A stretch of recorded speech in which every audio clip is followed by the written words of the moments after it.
Buenos días. Es un poco difícil, pero se puede. Si usted quiere, se puede. Solo demuestra.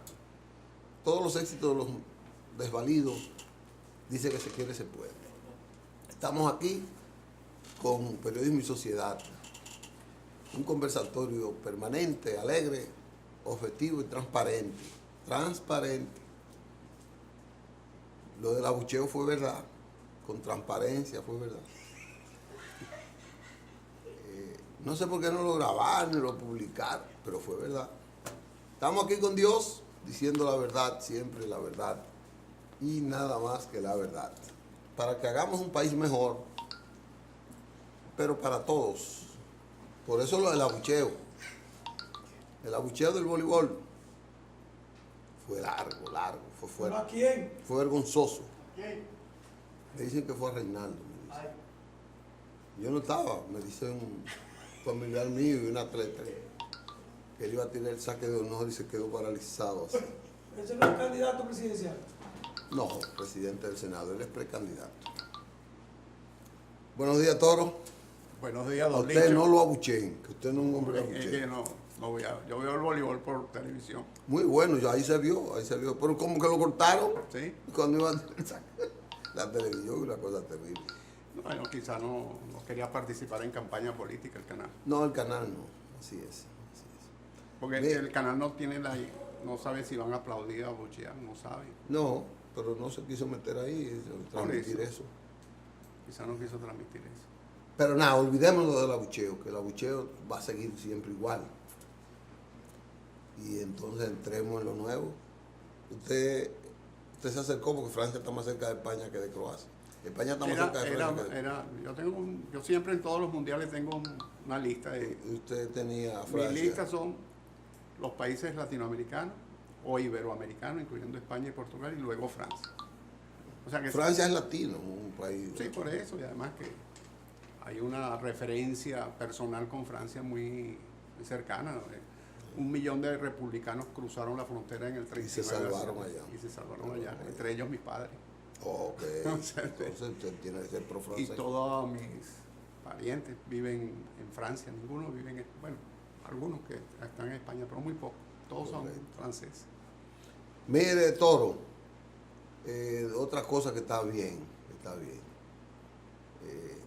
En el mundo, ayer se dio el encuentro de Putin y Trump. Putin no cogió descanso. Digo, él gozó su mundial. Yo creo que este es uno de los mejores mundiales que se ha dado. Siempre el último es el mejor. Siempre el último. No, pero este tuvo una... Menos para Brasil, el de Brasil.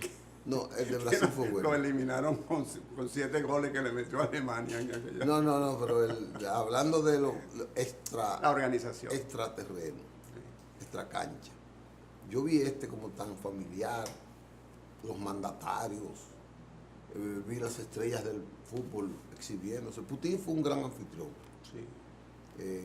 Sí. Conocía como una figura folclórica la presidenta de Croacia. La publicitaron mucho. Desde antes de Croacia ¿Y por qué clasificar. folclórica?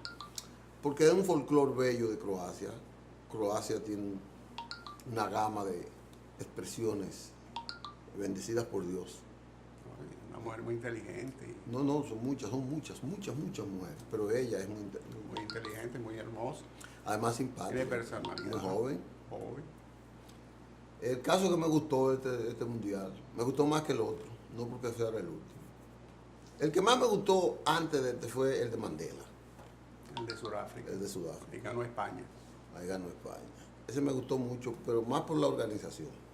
Es que en los mundiales, aunque lo organiza el país anfitrión, por supuesto, pero tiene una alta incidencia la FIFA. Y la FIFA cada vez se especializa más, incorpora nuevas tecnologías. Y, por supuesto, Rusia, como no era ellos sabían desde el principio que no iban a ser un competidor por la Copa, porque Rusia no tiene los... Sí, pero los llegó niveles. lejos. Llegó a octavo, ¿no? Y pudo haber llegado a la semifinal perfectamente, pues tenía un excelente equipo. Pero la gente fue a disfrutar su mundial, los rusos fueron a disfrutar su mundial. Y lo disfrutaron, llenaron todos los estadios. Y participaron y estuvieron con los equipos, etcétera. No es lo mismo cuando tú haces un mundial en Alemania o en Argentina o Brasil, que los equipos son opción real de triunfo. Entonces la fanaticada está como más tensa en otro sentido, ¿no? Tengo un amigo que se llama Sergio, que está en San Petersburgo, que debe estar viendo ahora.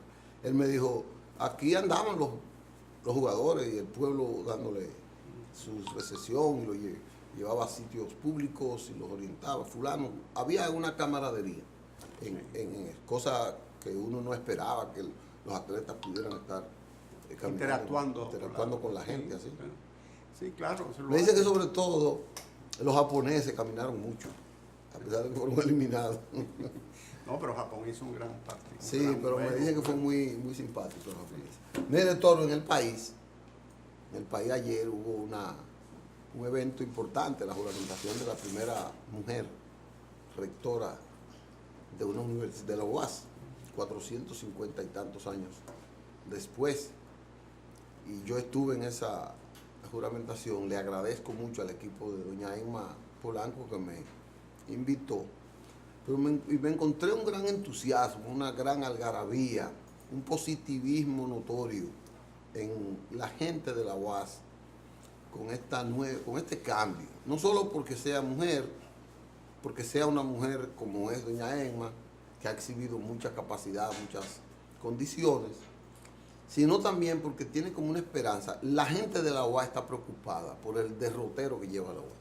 Y yo ayer lo sentí, es más de lo que uno pensaba.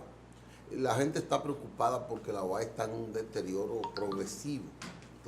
Entonces yo escuché ese discurso ayer de doña Emma. Fue tan profundo, tan crítico, tan directo, que yo dije, pero ven acá, Dios. Parece que es verdad que la peor gestión ha sido la de Iván y no quiero hacer leña del árbol caído. Porque lo que esa señora describió ahí, pero fue como algo que se vio como tan yo no sé, pero le dijo que había sido una persona como sin carácter, que había permitido que la UAS llegara a ese extremo por el laissez-faire que él permitió, que había profundizado la crisis, que no manejó contacto, las relaciones con el gobierno, que nunca hizo nada para que el gobierno se interesara en la universidad y que profundizó el déficit y la poca transparencia de la gestión, todas esas cosas. Le dijo muchas cosas con él ahí. Y con esas personalidades, ahí estaba el presidente Hipólito Mejía, que fue ovacionado de una forma inesperada por mí. Una cosa, se paró, durante casi 5 minutos se paró el público a aplaudir a Hipólito ahí. Tienes razón, Hipólito es presidente, es doctor honoris causa de la UAS y tiene mucho que ver con el aporte que él hizo para la UAS. Entonces, ayer le tributaron ese reconocimiento y ese fervor de doña Emma. Yo la vi con muchas promesas, un diagnóstico, una auditoría, va a presentar una realidad del personal. Dice que hay un personal supernumerario en lo administrativo, gente que cobra sin trabajar, y que hay un número de profesores. Comparó con Honduras. Dice, en Honduras hay 3.400 profesores igual que aquí. Allá hay 90.000 estudiantes, aquí hay 185.000. Entonces allá el presupuesto es de 195 millones de dólares. El de aquí es de 90. Entonces es un presupuesto desigual, dice ella. Sí, hay un tema allí. En la UAS hay 2 cooperativas. Hay 2. 2 cooperativas, una de empleados y otra de profesores. A una de esas cooperativas, no recuerdo cuál, la administración de la UAS no deposita los fondos. Los fondos. Los descuentos que le deben hacer. Exacto, los descuentos que deben hacer. O sea, la administración le descuenta a los profesores y a los estudiantes. A los trabajadores. Y no deposita el dinero. Ellos tienen inclusive tienen demandas en los tribunales, han llegado a convenios de pago. La UAS ha comenzado a pagar, ha pagado 1, 2 o 3 meses el convenio y después deja de pagar. Pero eso es ilegal. Entonces, eso es secuestro de fondos. eso está en los tribunales, inclusive ellos, o amenazaron con ir a los tribunales. No sé si esa cooperativa llegó a ir a los tribunales. Pienso que sí. Pero lo que pone de relieve Eso se llama desorden. Eso es el parte del desorden, exacto, eso es lo que quería llegar. El pone de relieve es el desorden administrativo que allí existía. Y por lo menos desde el punto de vista de los cooperativistas, la reacción contra ese rector que salió era muy fuerte. Incluso en una oportunidad en el IDECO se buscó hacer una reunión de conciliación y ellos dijeron, pero ¿para qué? Si hemos hecho ya tantas y no se llega a nada. Él no participa. Se llegan, no, los cooperativistas, llegan a acuerdos que no cumplen. Entonces, ¿para qué vamos a ir a una nueva Eso mismo, conciliación? ella se lo exaltó como la falta de carácter que había, o sea, que él no tenía, como que no le daba importancia a la UAS. Entonces, y es tan importante la UAS, primero porque es la primera universidad de América. Seguro. Segundo, Ahí deben haber casi 200.000, 225.000 familias vinculadas a la UAS, que hablan de más de 1 millón de personas. y es un vinculadas. semillero de la ciencia y la cultura dominicana. Hace mucho que no se trabaja la ciencia ahí, no sé. Pero es el semillero porque producen los científicos, Sí. producen los ingenieros, los biólogos, etcétera. Sí. Ahora, allí tendría que buscarse un gran acuerdo con sectores empresariales para invertir en programas concretos de ciencia y tecnología. Un plan estratégico. Un plan estratégico, aparte del saneamiento, a tomar fondos específicos con convenios específicos, y eso le daría mucho prestigio o recuperaría el prestigio que tiene la UAS. Sí. El prestigio lo tiene. La UAS es una universidad que traspasa las fronteras de la República Dominicana. Ella habló de eso, habló en lo deportivo, habló en lo cultural, y habló de como que ya ha perdido espacio. Bueno, además de un discurso de muchas promesas, también fue un discurso de una evaluación crítica muy acre, yo le digo muy fuerte. Para mí fue fuerte, ella ganó. Ahí dice que hay que ser indulgente en la victoria. Bueno, quizás lo que hizo fue un diagnóstico de lo que encuentra, ¿no? Sí. Pero o sea, ellos tendrán, ella conoce, ellos tendrán de por qué manejar eso. Sí, lo cierto es que la UAS requiere, como todas las universidades centrales o principales de nuestros países en Hispanoamérica, requiere de una atención especial porque son íconos de la cultura y la ciencia y porque tienen que ser palancas del desarrollo de los países.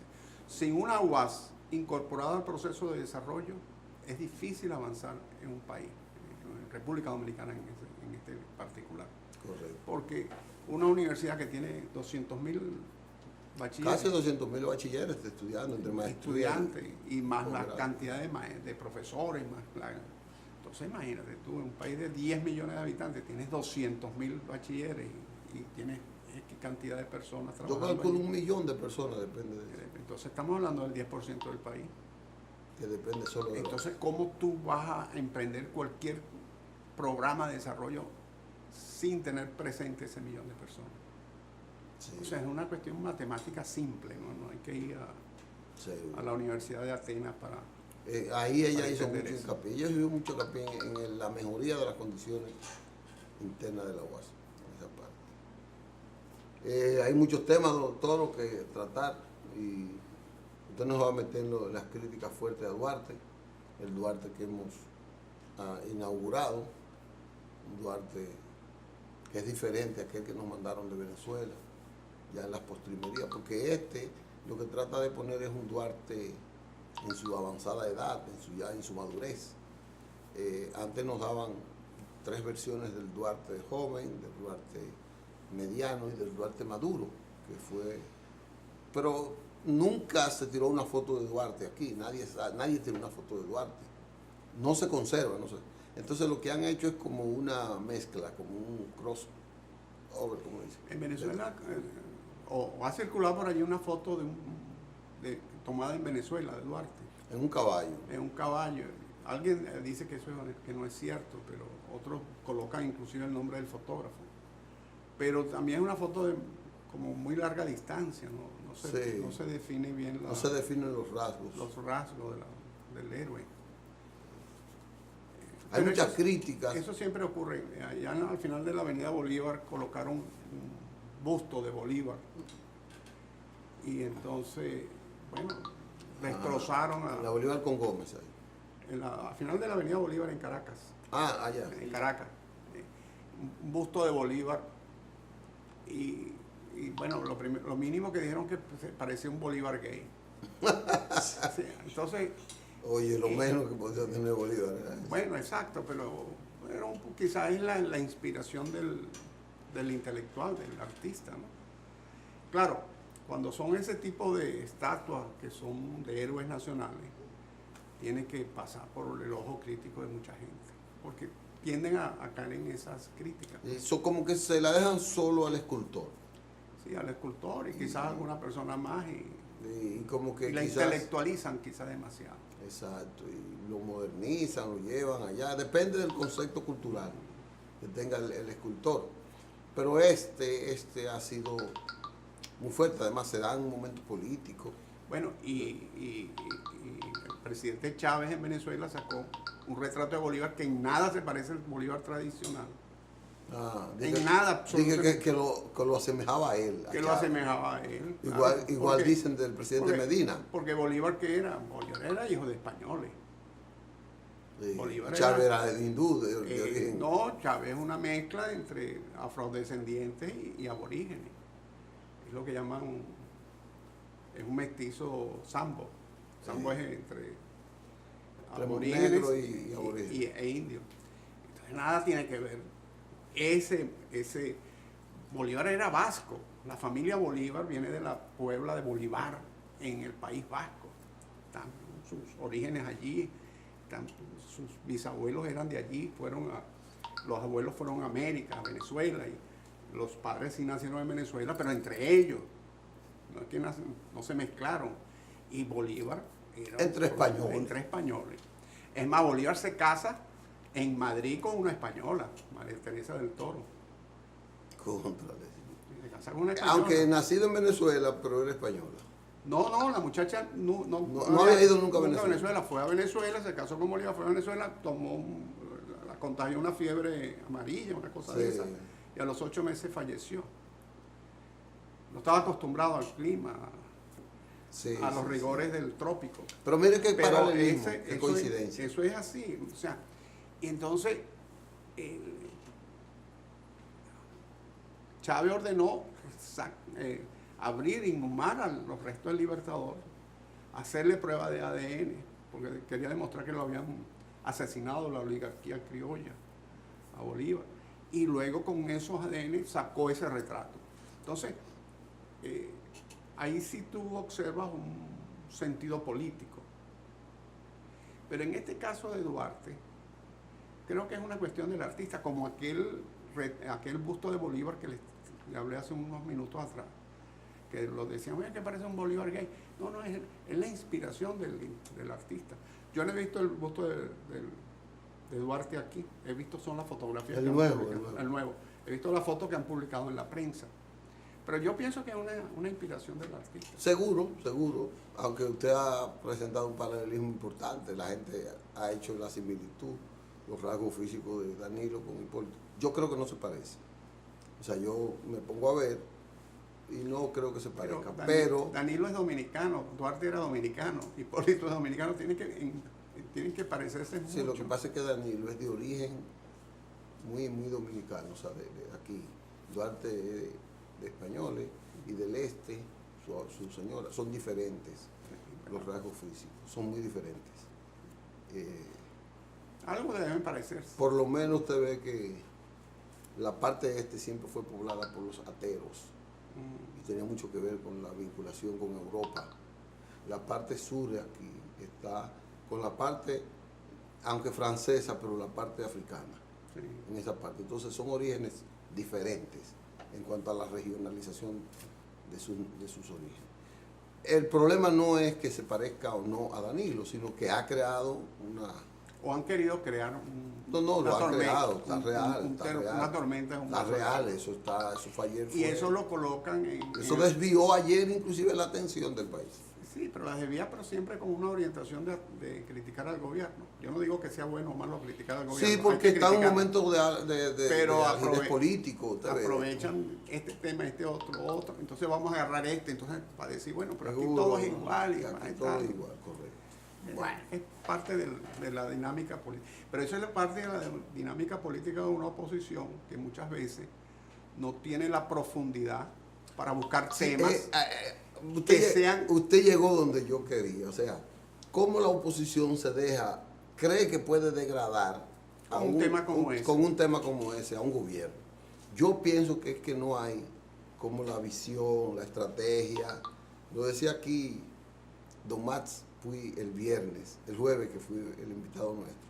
Él decía como que no hay esa profundización del análisis y de la propuesta para enfrentar al gobierno. Y en ese sentido el gobierno navega, hasta crea situaciones como esa, sabiendo que va a entretener a la oposición con esas cosas. Y porque se hace muy folclórico y se hace como muy... Pero y la gente pierde sentido. pierde. Eso nada más da un solo resultado. Que navegue con el tiempo, porque el tiempo es importante para la política. Claro. Navega con el tiempo a su favor, el gobierno. Sí, maneja los tiempos. Maneja los tiempos. Y pone los temas en función. Eso le iba a decir, la agenda política, quien la impone lleva la mitad del camino ganado. Porque está claro en la estrategia. El que impone la agenda es porque sabe hacia dónde va. Claro. Y quien no entiende ni cómo enfrentar esa agenda ni proponer la suya, porque no sabe. Dice Albert que tenemos que dar una pausa. Entonces venimos con lo que usted trajo hoy como tema para que lo discutamos. Yo no quiero interrumpirle, pero era necesario No, pero interesante. Este conversatorio. Sí, siempre las cosas con usted son interesantes. No, los temas los trajo usted. Pero es porque usted es interesante y usted le da profundidad. Venimos en breve en esta segunda parte con Isidro Toro en Periodismo y Sociedad hoy martes.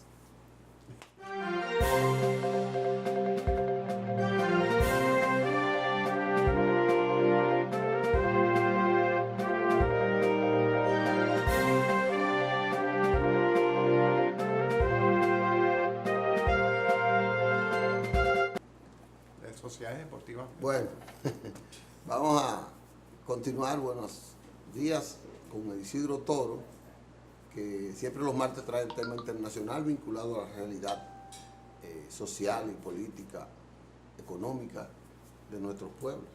Usted ha estado escribiendo sobre la asociatividad productiva. Mucho. Estamos conformando una ONG que se llama Construyendo Asociatividad, que busca fomentar valga la redundancia, las asociaciones, la asociatividad en las comunidades. Porque la única forma de que la gente tiene para resolver sus temas es juntándose. Correcto. En la prehistoria se juntaban dos personas para derrotar un mamut. Una sola persona no podía liquidar a un paquidermo de 200, 300, 500 kilos. No lo podía. Entonces se juntaban 2 o 3 o 4 y lo cazaban y de eso vivían. Si no se asociaban, perecían. Lo mismo es las comunidades. Como una autodefensa grupal. Claro, las comunidades, las personas tienen que asociarse, no tienen que conformar con legalmente, etcétera. ¿No? Un grupo se conforma, se reúne para temas específicos, para discutir, para luchar por reivindicaciones comunitarias. Dentro de ese universo, y hablando de lo que usted habló al inicio del fútbol, en Europa se acostumbra mucho las sociedades deportivas. ¿Qué es una sociedad deportiva? La sociedad deportiva no es una persona jurídica, es una persona jurídica, por supuesto, pero no es una persona jurídica que le da legalidad a un equipo de fútbol, por ejemplo el Barcelona, el Madrid o el Atlético de Madrid. La sociedad deportiva es un gran club donde tiene asociados.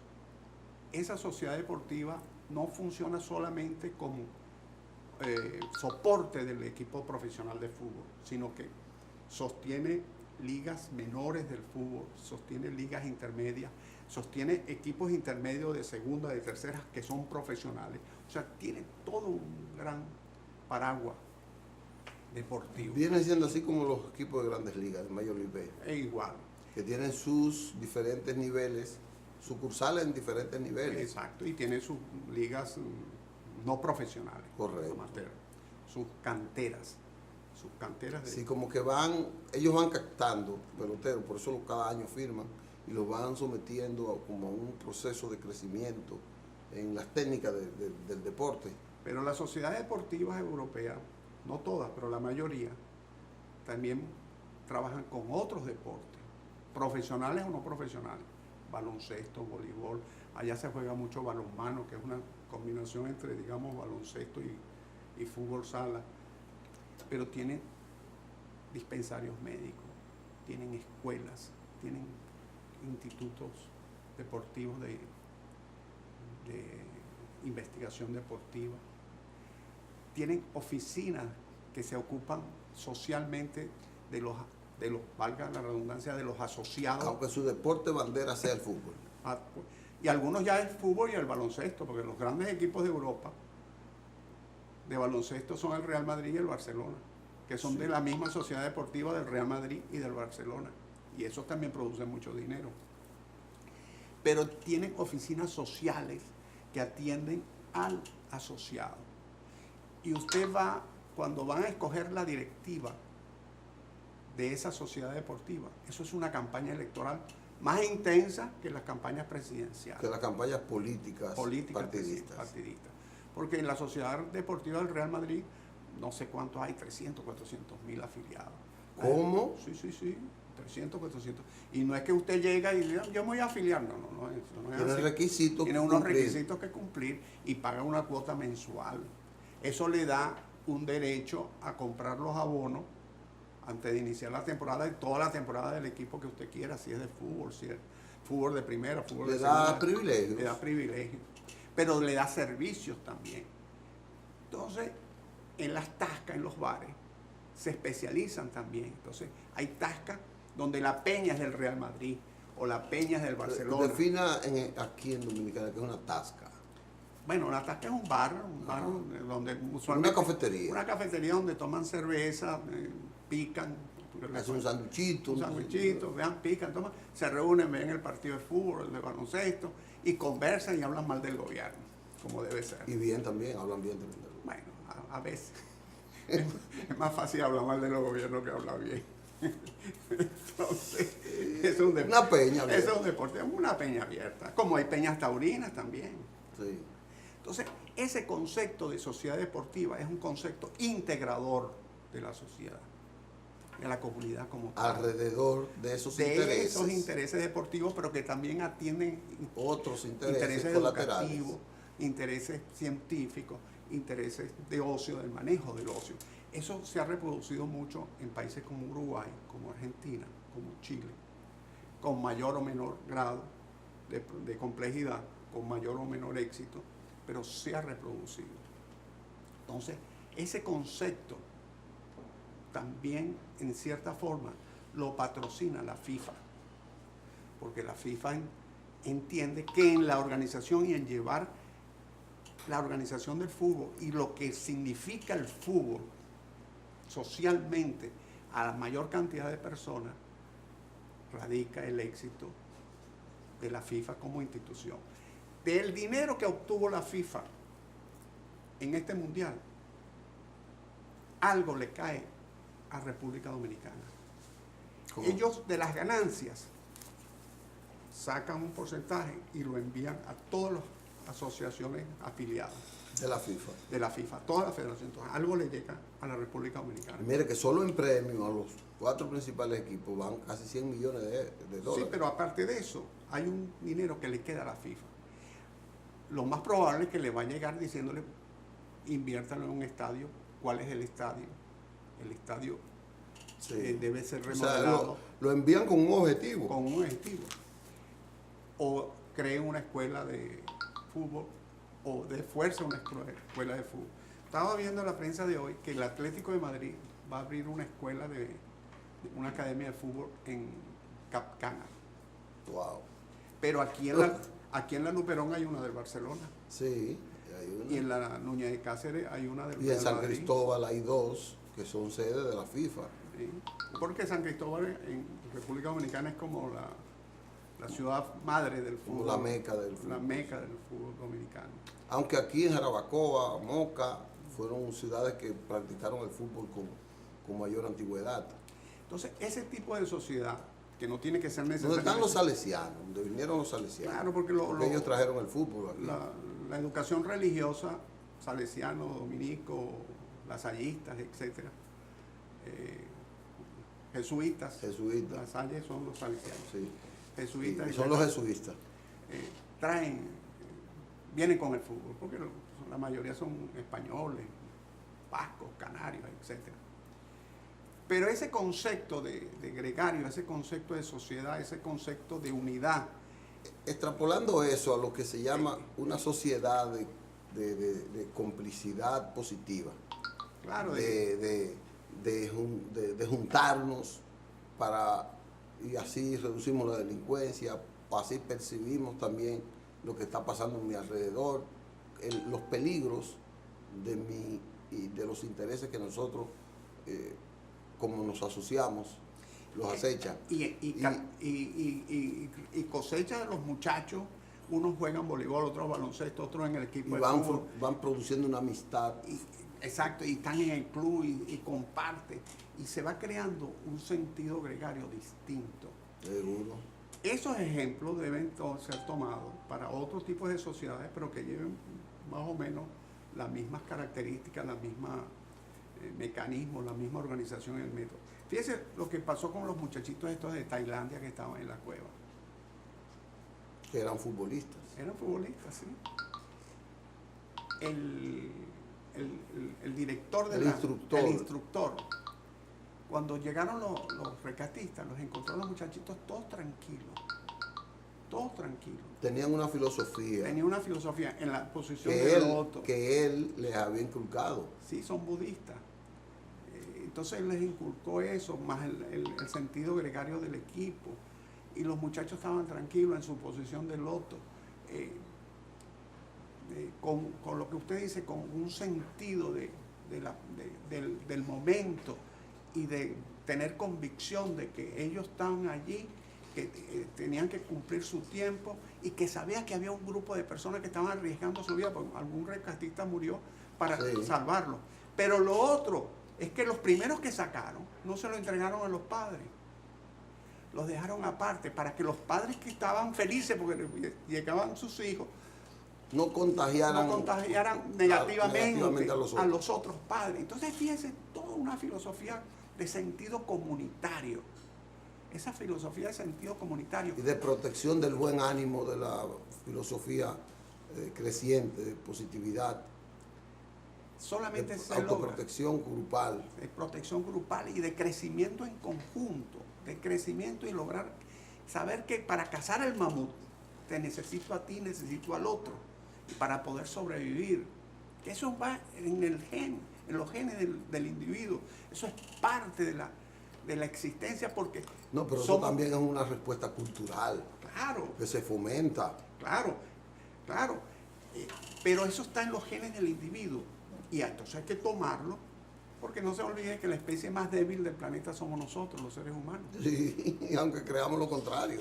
Y solamente en la sociedad, asociándonos, hemos podido sobrevivir. Entonces, con ese tipo de ejemplos de los niñitos de Tailandia, con esos ejemplos de las sociedades deportivas y con muchos ejemplos más, es que nosotros podemos darle un vuelco a la sociedad. Correcto. Le podemos dar un vuelco a estas cosas que estamos viendo que como que se nos van de las manos.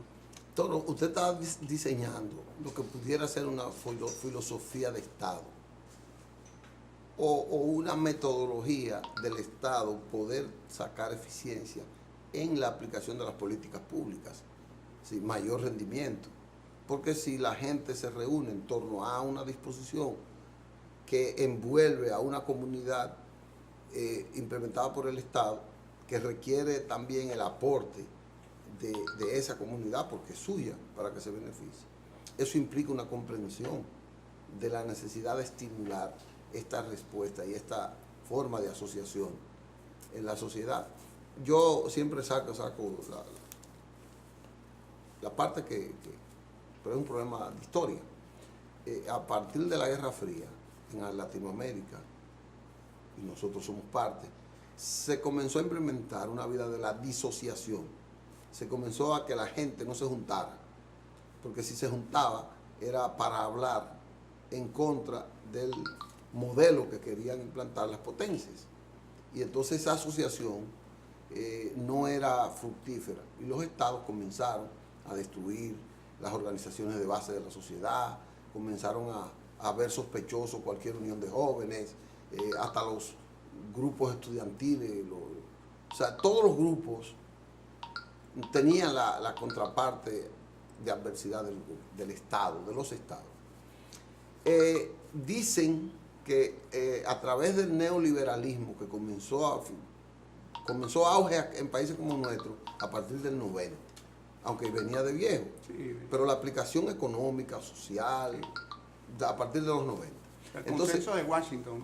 Con el consenso de Washington. Entonces, a partir de ahí comenzó la gente a percibir que el modo individual del desarrollo era la vía correcta, fomentando el individualismo, fomentando la separación de las personas.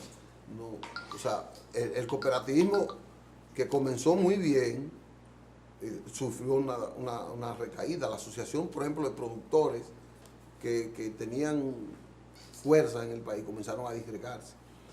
Eso fue una política de Estado. Retomar eso ahora implica tomar esa filosofía que usted ha planteado y yo pienso que nos dará mucho beneficio. Es que la ecuación es muy sencilla. La ecuación es muy sencilla. El mundo crece económicamente y crece. Por cada punto que crece en economía, el mundo crece en 10 puntos los pobres. Entonces, esa ecuación... ¿Cómo es? Por cada punto de la economía crece 10 los pobres. 10 pobres. Entonces la pobreza siempre va a ser mayor que la gente de clase media y que la clase pudiente. Siempre va a ser así. Con ese esquema. La única forma... Entonces, con el esquema neoliberal. Claro. La única forma de tú poder reducir la pobreza es establecer mecanismos de economía social. Mecanismos de economía social, bien a través de las cooperativas, bien a través de ONG que se ocupen de incorporar con pequeñas y medianas empresas al individuo a la producción. Le voy a decir, no tengo el dato exacto. En el último informe que hizo el Fondo Monetario Internacional sobre República Dominicana, para el año creo que 2015, 3 bancos manejan el 70 y pico % de la actividad financiera dominicana. Hay un 10% de la actividad financiera dominicana que la manejan los bancos pequeños, bancos de ahorro, esas entidades financieras, y ahí están las cooperativas. En ese 10%, no que las cooperativas son el 10%, no.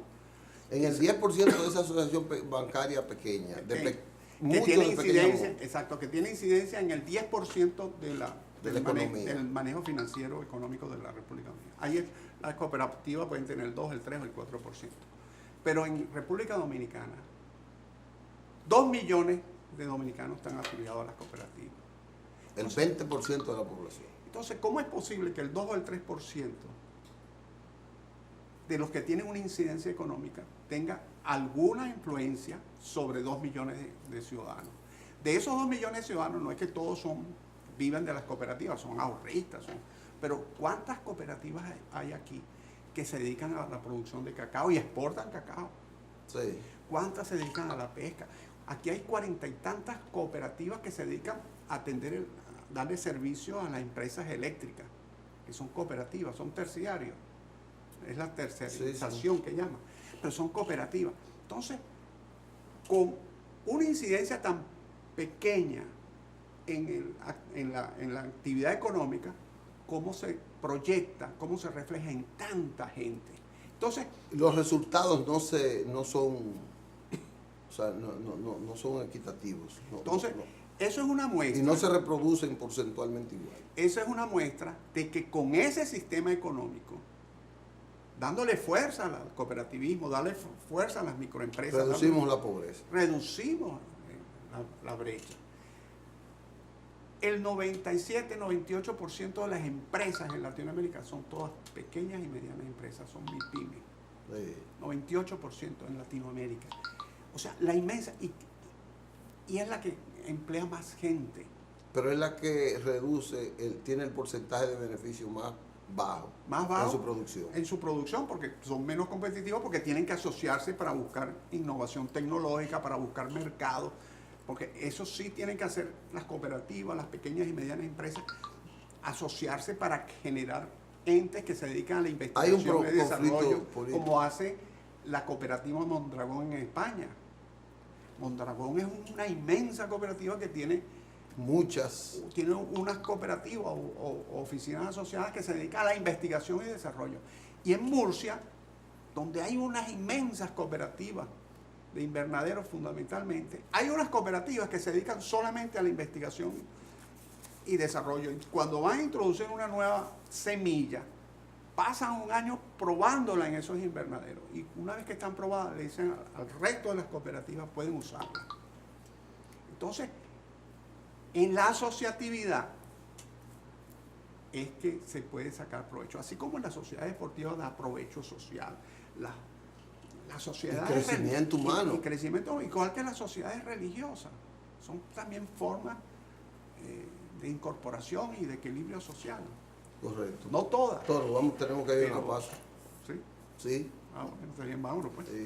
Vamos a ir a una pausa porque nos queda un corte. Entonces volvemos ya con la parte final del programa. El señor director dispondrá cuando tenga el control.